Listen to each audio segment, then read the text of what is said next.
guys ready to start chapter 3? Here we go.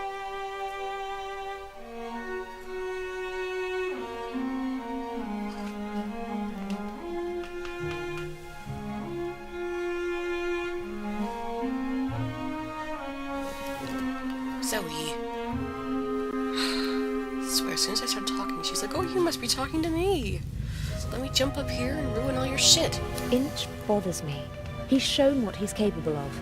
What if he finds out about our plan? How would he? We're careful. He's more ruthless than we expected. The bomb on the train. I don't want to think about it. We need to make sure that we stay calm. You mean that I stay calm? I'm not worried about you. I know you.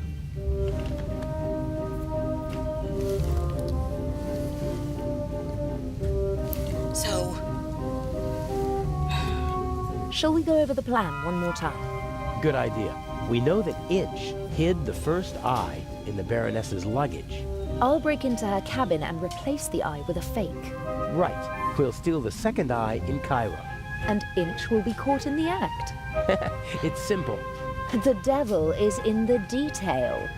I have to get into the Baroness's cabin undetected, then find the secret hiding place, and I can't leave any evidence behind. Yes. And Inch said something about a combination, so the hiding place might be locked. One step at a time. I think I'll assess the situation first. And I think I'll make myself comfortable for a little while. So this is how married life will be. Works for me.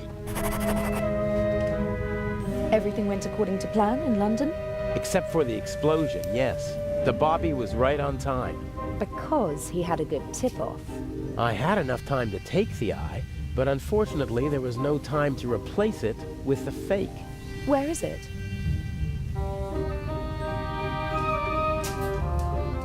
A work of art. Almost as beautiful as the original. I can't tell the difference. Inch could. But if all goes to plan, he won't have a chance to take a closer look at the jewel until after the burglary at the Egyptian Museum.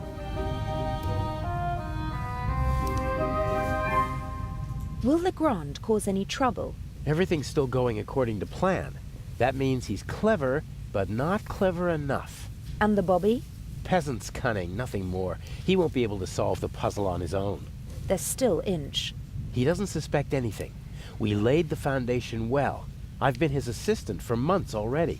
He doesn't trust me, but he thinks he can play me for a sucker. That's enough. Speaking of Inch, I saw him talking to you in Venice. What was it about? He was angry because his attack on the train failed and because I lost my ticket. How did you get on the ship? As a stowaway, locked in a cold, dark cargo hold. Poor boy. I'll go out now and lead the police and master thieves around by the nose. I can think of something else to do. I can't. Denied.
score! Ha ha!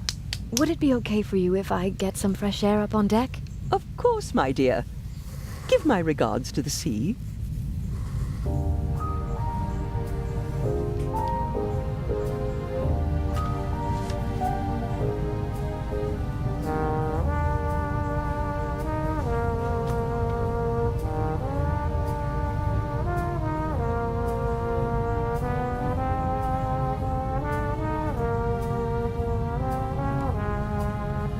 A wonderful concert, wasn't it?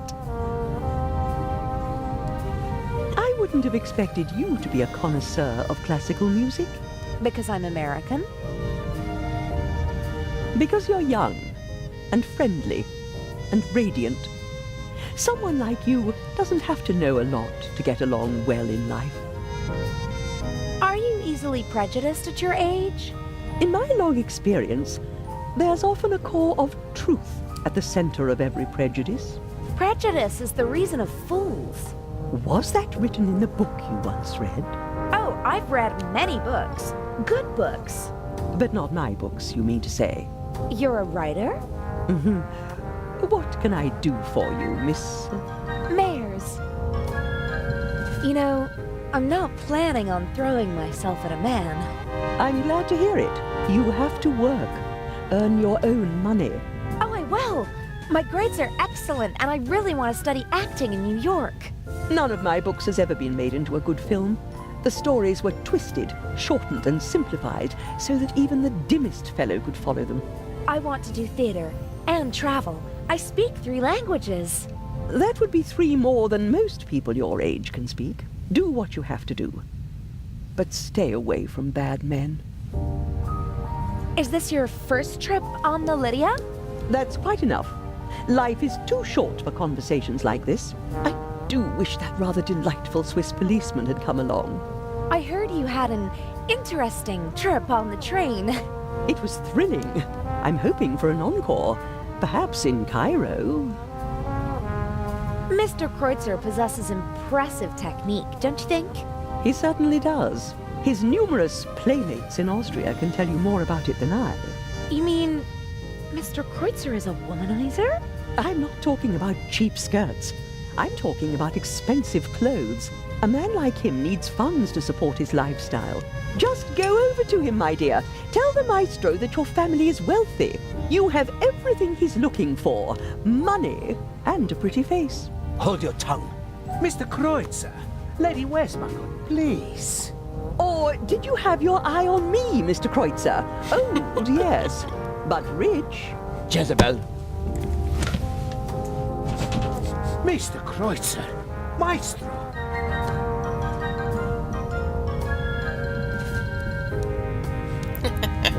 Loser. That's better. Freeloader. You and Mr. Kreutzer, you seem to know each other. Not really, but I know his type. Parasites who cling to the rich and famous and suck them dry. The young, misunderstood painter. The innovative writer who writes books that no one wants to read. The musical talent that has to be supported. The ladies and gentlemen of high society let the others use them and call themselves patrons. Another word for fool. Didn't you finance archaeological excavations in the Near East and Egypt? For my husband, and I was there myself. I catalogued items for him, and I didn't show him off like a trophy at cocktail parties. But my son was one of them, the worst kind. The kind that sucks not only the money, but also the life right out of a person. May I take my leave? You may.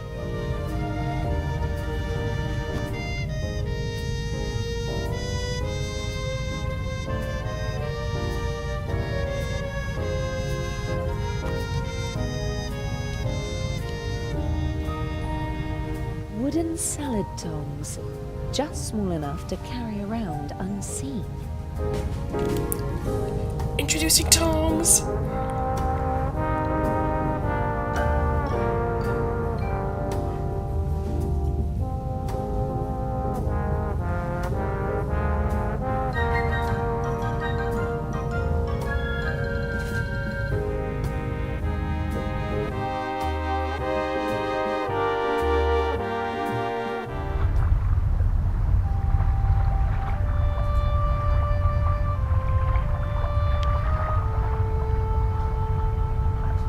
A deck chair in the sunshine on a cruise ship. I'd be a fool to miss out on that tomorrow. But I have to take care of my duties before I can relax in the sun.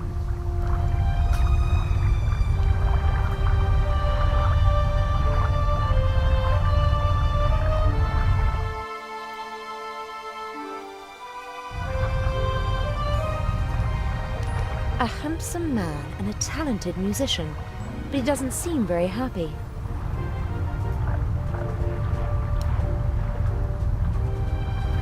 Hello, Mr. Kreutzer.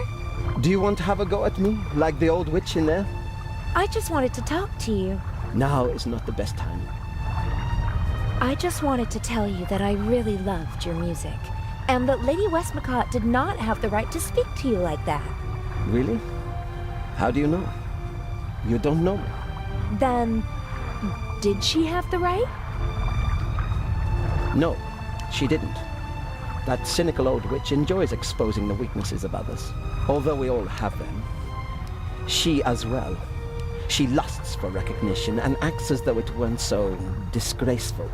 She rejects prizes and awards with snide remarks, but she's angry when others receive them. She needs to know that she's better than others.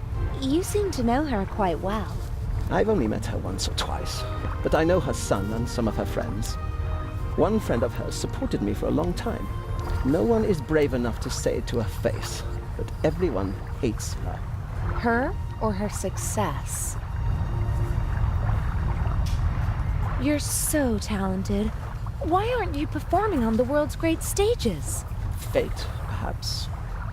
Or bad luck. My parents opened every door for me and my sister and expected corresponding careers. Overambitious parents who force their children to play music? No, it wasn't like that. I loved it. I loved to play the violin. They didn't have to force me. I wanted to do it on my own. I thought I would achieve my goals if only I worked hard enough. But it was not to be. What happened?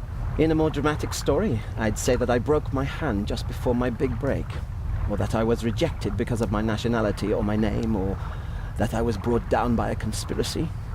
But nothing like that ever happened. I practiced like mad, got better and better, really good, but nothing happened. The right people never heard me. I was never in the right place at the right time. Can you imagine how it feels to always be on the cusp of a breakthrough? To be just one evening away from becoming an overnight sensation?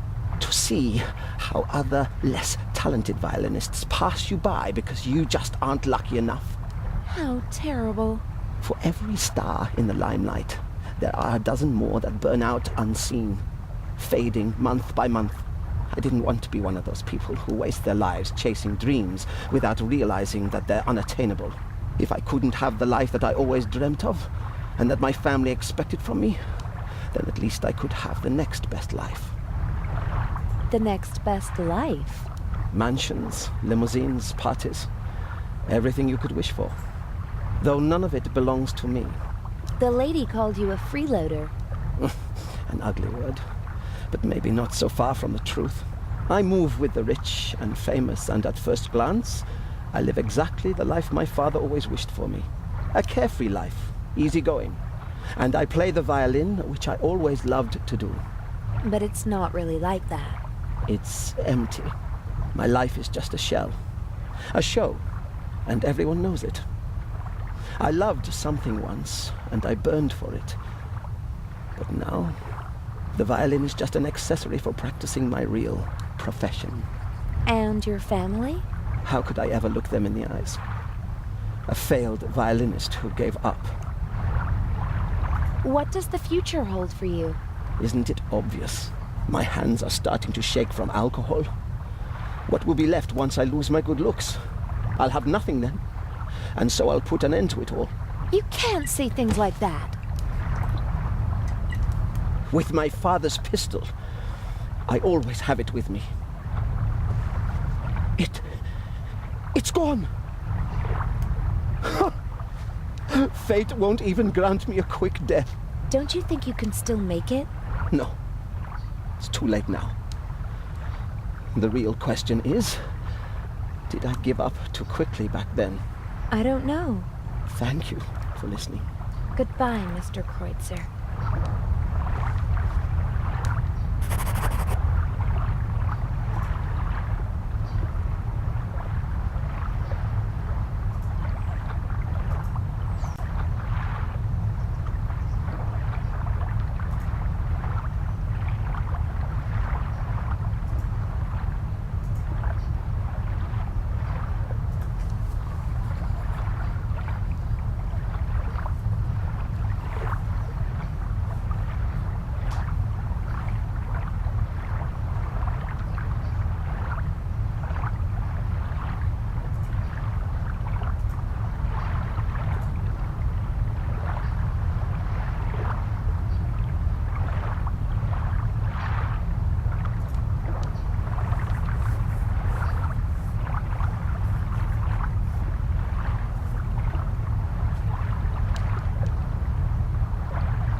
Two handsome sailors are standing at the table and studying a marine map. Good thing they're busy.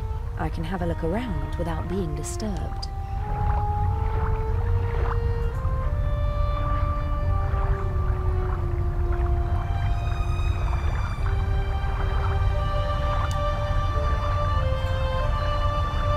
No idea what kind of flag this is, but the pole it's attached to could be very useful one day.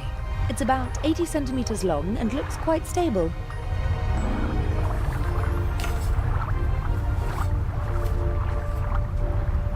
Yes, it's sturdy, but it's also too cumbersome to carry around.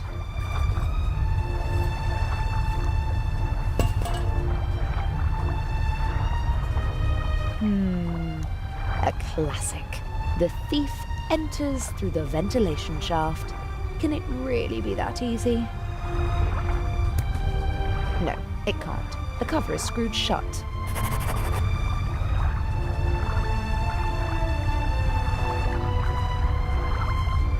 No, there's no gap to put the pole in. I can't force the cover open.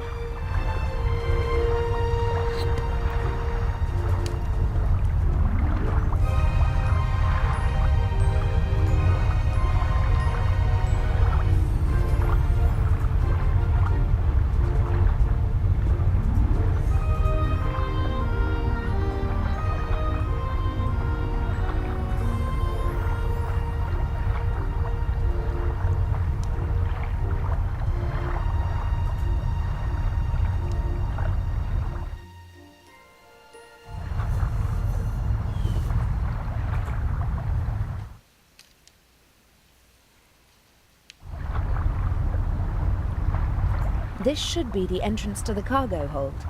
Not really my concern.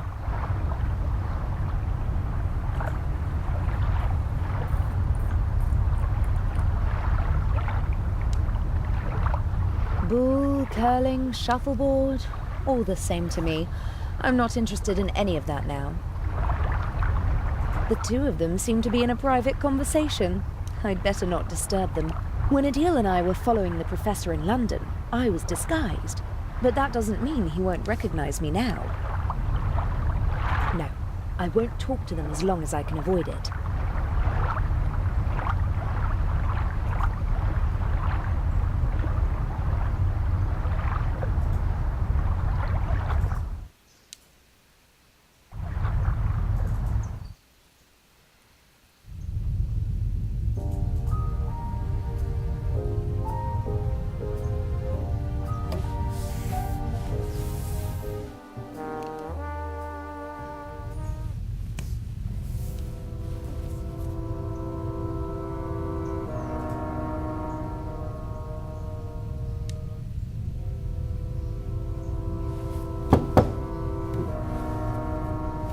Come in.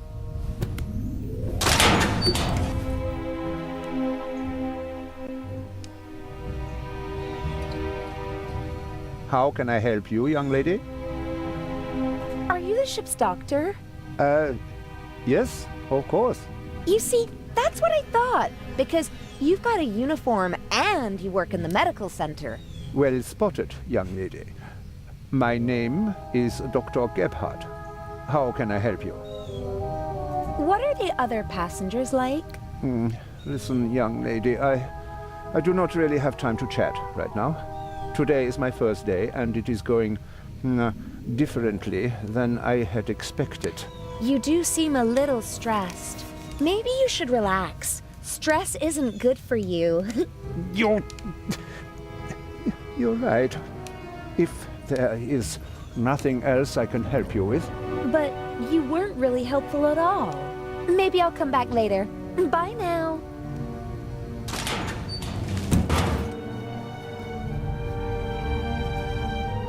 The good doctor seems to be very busy. I shouldn't bother him.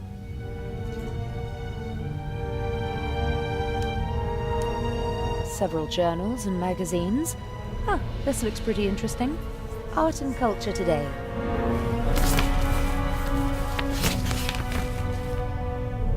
Huh, there's something about the exhibition. Unique masterpieces exhibited for the first time together in their home country. Tireless efforts of Baroness von Trebitz. No time for reading. I have to find the secret compartment in the Baroness's cabin. The only regular event seems to be the nightly drink in the saloon. Judging from the rest of the entertainment program, it seems necessary. We briefly discussed whether we should try to steal the second eye here on the ship. The lack of escape routes and the 10-centimeter thick door to the safe settled the question.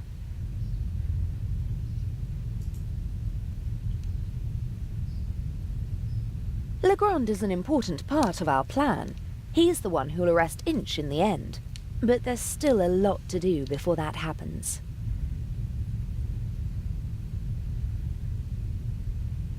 No time for...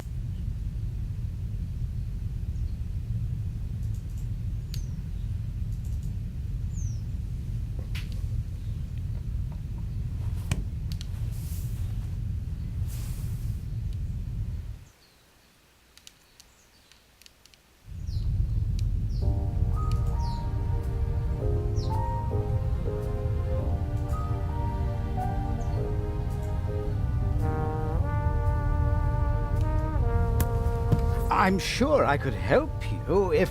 Stand aside! If you told me what you're looking for. You're just getting in my way! Now get out! I'll wait at the door, madam. Yes, yes. Oh, Miss... Mayers? Can I help you? No, I'm just having a look around the ship. Good day.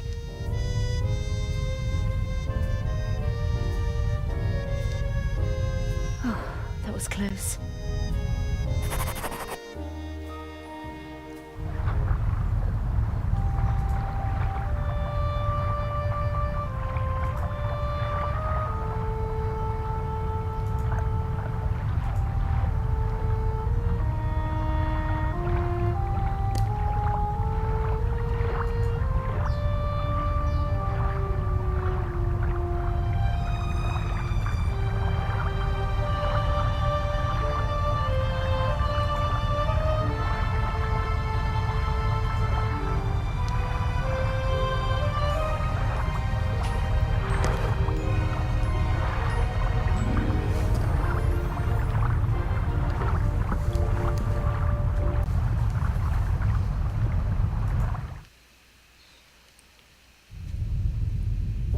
Inch is intelligent and ruthless, a dangerous combination. He's not a brilliant planner, but he is smart and careful. He senses danger. I'm afraid he might suspect that something is wrong. I think he's frightening.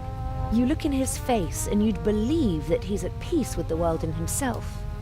But Adil told me about his moon swings.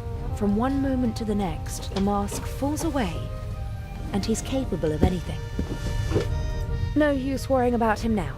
I have a job to do.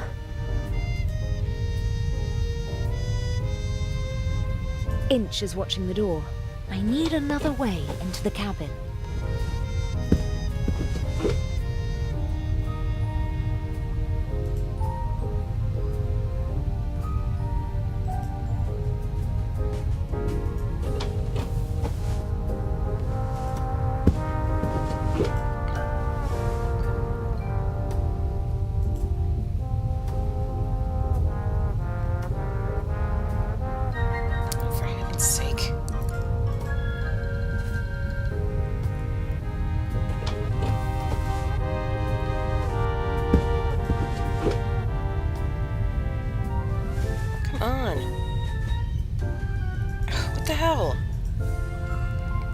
Uzo.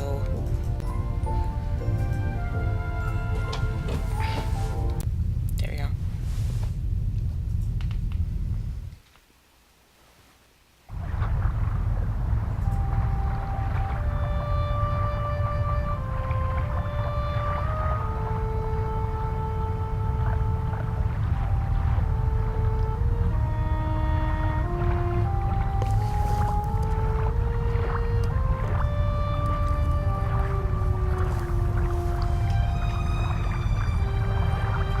Come on.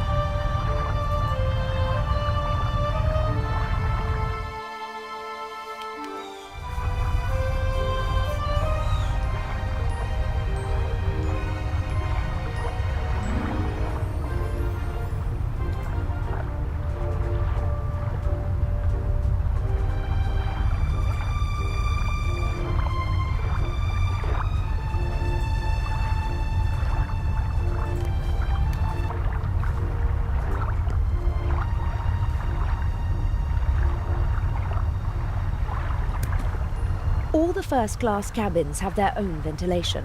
The shaft might be my best point of entry, but unfortunately, the cover is screwed shut.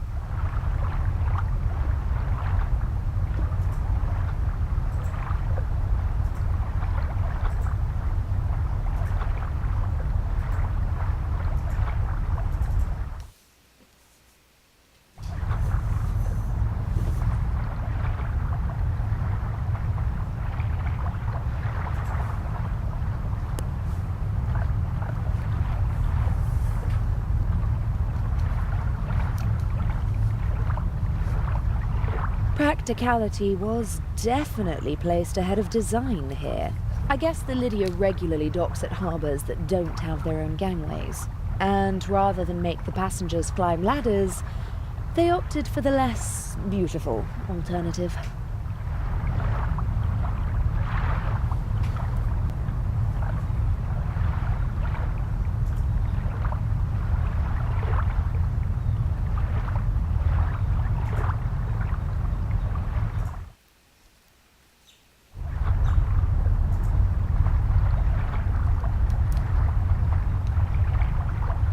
Lovely big towel. I hope tomorrow I'll have a chance to sunbathe and enjoy the rest of the trip.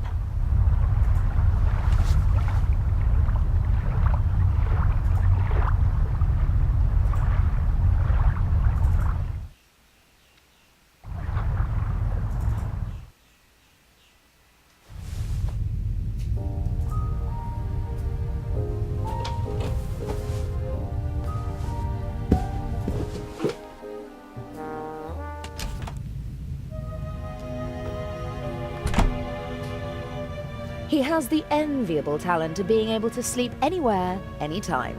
He once fell asleep on a cable car and only woke up after he'd already gone up the mountain and back down again. We booked this cabin because it's centrally located, easy to duck in whenever we need to. Of course, the fact that it's a first-class cabin with a huge bathroom and shower had nothing to do with it. As soon as I've swapped the jewels, I'll treat myself to a hot shower, and then we'll see how the evening progresses. As soon as I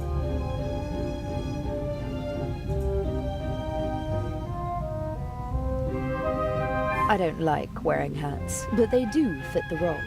And I have to admit that the day in London when we shopped for Patricia Mayers was a lot of fun.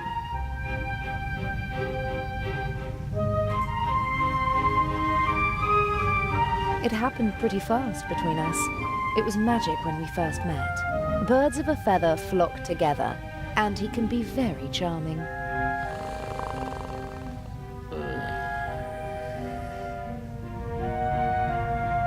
Daddy wasn't at all amused when I brought him home, mind, but I don't think he'd have been satisfied with anyone.